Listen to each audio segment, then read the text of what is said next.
ஓம் நம சிவாய. தெய்வத்தின் குரல் முதல் பகுதி, விஞ்ஞானமும் ஆன்ம நிறைவும் என்ற தலைப்பில் மகாபெரிவா அருளிய உரை.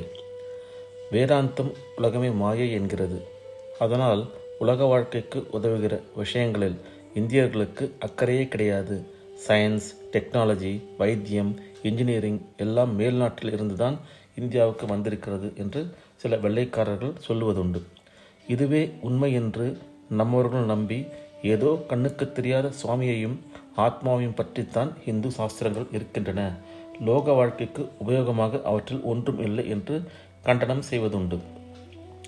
உண்மையில் நம்முடைய சாஸ்திரங்களில் இல்லாத சயின்ஸ் எதுவுமே இல்லை. நமது புராதன சாஸ்திரங்களை எல்லாம் ஆராய்ந்து பார்த்தால் இந்த உண்மை தெரியும். ஆயுர்வேதத்தை சரகர், சுஷ்ருதர் முதலாளர்களின் கிரந்தங்களை பார்த்தால் இப்போதைய பெரிய டாக்டர்களும் அதிசயிக்கும்படியான மருத்துவ முறைகளையும் சர்ஜரி விஷயங்களையும் தெரிந்து கொள்கிறோம். மிகவும் புராதனமான அதர்வண வேதத்திலேயே யுத்தத்தில் உண்டாகும் பல விதமான காயங்களை குணப்படுத்தும் மூலிகைகள், சிகிச்சை முறை முதலியவற்றை பற்றி சொல்லியிருப்பது இப்போது ரொம்பவும் உபயோகமாக இருப்பதாக சமீபத்தில் காசி சர்வகலாசாலையில் ஒருத்தர் ஆராய்ச்சி செய்து கண்டுபிடித்திருக்கிறார். இன்ஜினியரிங் டெக்னாலஜியிலும் ஆதியிலேயே அபாரமான திறமையை நம்மவர்கள் காட்டியிருக்கிறார்கள். போஜராஜன் செய்த சமராங்கன சூத்திரத்தில் ஆகாய விமானம் உள்பட பலவிதமான மிஷின்களை செய்வதற்கான அடிப்படை தத்துவங்களை விவரித்திருக்கிறது. சுமார் 2000 வருஷங்களான ஓர் இரும்பு ஸ்தம்பம் இன்றைக்கும் தில்லி குதுப்பினாருக்கு பக்கத்தில் துருப்பிடிக்காமல் இருக்கிறது. டாடா தொழிற்சாலை இல்லாமலே இப்படிப்பட்ட பெரிய தூணை எந்த உலையில் அடித்து உருவாக்கினார்கள் என்று ஆச்சரியப்படும்படி இருக்கிறது. தமிழ்நாட்டிலேயே இப்படி பல இன்ஜினியரிங் அற்புதங்கள் இருக்கின்றன. பல நூற்றாண்டுகளான கல்லணை எந்தவிதமான கலவையால் கட்டப்பட்டது என்று இன்றும் புரியவில்லை. ஆவுடையார் கோயில் கொடுங்கையில் பாறாங்கல்லை ஒரு காகிதத்தின் அளவுக்கு மெல்லியதாக இழைத்திருக்கிறார்கள். திருவீழிமிழலை வௌவால் ஒட்டி மண்டபத்தின் பிரம்மாண்டமான வளைவை எந்த ஆதாரத்தில் கட்டியிருக்கிறார்கள் என்று இன்ஜினியரிங் நிபுணர்களும் வியக்கிறார்கள்.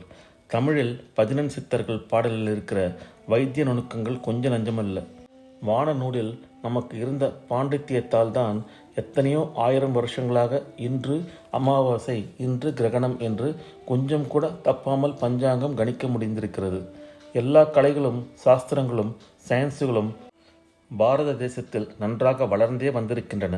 ஆனாலும் இப்போது விஞ்ஞான கண்டுபிடிப்புகளால் அணுகுண்டு போன்ற எத்தனையோ அனர்த்தங்கள் உண்டாகியிருப்பதை பார்க்கிறோமல்லவா.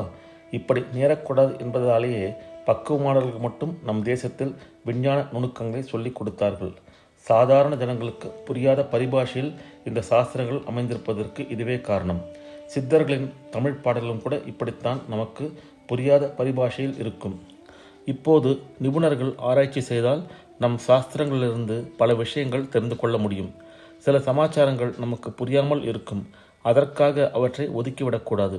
நமக்கு பின்னால் வருபவர்களுக்காவது அது புரியக்கூடும் என்பதால் நமக்கு புரிகிற சாஸ்திரங்கள், புரியாத சாஸ்திரங்கள் எல்லாவற்றையும் நாம் ரட்சித்து கொடுக்க வேண்டும். மற்ற தேசங்களில் சமீப காலமாகவே இந்த விஞ்ஞான வித்தைகள் வளர்ந்து வந்திருக்கின்றன. நாம் ஆதியில் நமக்கென்று இருந்த இந்த வித்யா சம்பத்தை மறந்துவிட்டு மற்றவர்களிடமிருந்து இப்போது கற்றுக்கொள்கிறோம்.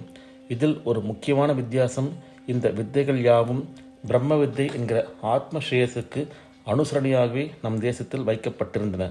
வெறும் லௌகீக சௌக்கியத்துக்காகவே அவற்றை உபயோகப்படுத்தி மேல்நாடுகள் உண்டாக்கியிருக்கிற நாகரிகத்தில் ஆத்மசாந்தி அடியோடு போய்விட்டது. இதை மேல்நாட்டுக்காரர்கள் நன்றாக உணர்ந்திருக்கிறார்கள். விஞ்ஞானத்தின் மூலம் படிப்படியாக நாகரிகத்தில் ஏறி இப்போது அவர்கள் அதில் உச்சநிலைக்கு வந்திருக்கிறார்கள்.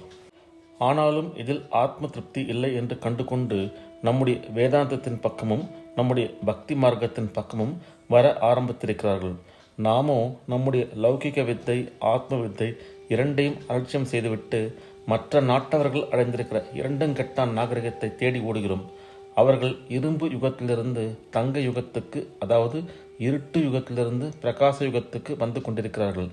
நாமோ பிரகாச யுகத்திலிருந்து இருட்டு யுகத்துக்கு போய்க் கொண்டிருக்கிறோம். குறைவிலிருந்து அவர்கள் நிறைவுக்கு போய்க் கொண்டிருக்கிறார்கள் என்றால் நாமோ நிறைவிலிருந்து குறைவுக்கு போய்க் கொண்டிருக்கிறோம். ஓம் நம சிவாய. அடுத்த பதிவில் வருங்காலத்தவருக்கு வஞ்சனை செய்யலாமா என்ற தலைப்பில் மகாபெரிவா அருளிய உரையை கேட்போம். ஓம் நம சிவாய. ஹரஹர சங்கர, ஜெய ஜெயசங்கர, காஞ்சி சங்கர, காமகோட்டி சங்கர.